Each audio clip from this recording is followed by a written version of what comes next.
সকালে পানি খাবো নাকি দাঁত ব্রাশ করব। প্রতিদিন সকালে ঘুম থেকে ওঠার পর আমাদের সবারই একটা সাধারণ রুটিন থাকে, কিন্তু অনেকেই দ্বিধায় পড়ে। কারো অভ্যাস প্রথমে দাঁত ব্রাশ করা, আবার কেউ ঘুম ভাঙার সাথে সাথে এক গ্লাস পানি খেয়ে থাকেন। তাহলে আসলে কোনটা স্বাস্থ্যকর? চলুন আজ বিষয়টি ভালোভাবে জানি। দাঁত ব্রাশ আগে করার উপকারিতা। ঘুমের সময় মুখে লালা কম তৈরি হয়, ফলে সারা রাত ধরে মুখে জীবাণু, অ্যাসিড আর দুর্গন্ধ জমে থাকে।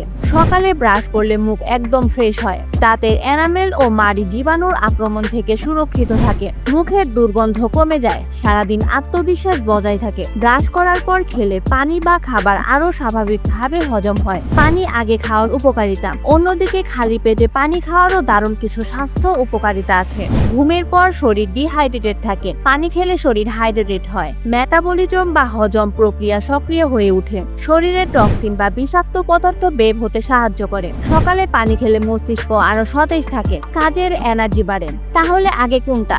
এখন প্রশ্ন হলো, সকালে প্রথমে পানি খাবো নাকি ব্রাশ করব?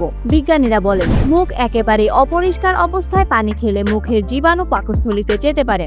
আবার একেবারে পানি না খেয়ে সরাসরি ব্রাশ করলে শরীর ডিহাইড্রেটেড থেকে যায়। তাই সবচেয়ে ভালো সমাধান হলো, ঘুম থেকে উঠে প্রথমেই মুখ ধুয়ে ভালো করে কুলি করুন, তারপর এক গ্লাস পানি পান করুন, এরপর দাঁত ব্রাশ করুন। এভাবে করলে একদিকে শরীর হাইড্রেটেড থাকবে, অন্যদিকে দাঁতেরও ক্ষতি হবে না। সারসংক্ষেপ, শুধু পানি আগে খাওয়া ঠিক না, কারণ জীবাণু সরাসরি পাকস্থলীতে যেতে পারে। শুধু ব্রাশ আগে করাও ঠিক না, কারণ শরীরকে হাইড্রেট রাখা জরুরি।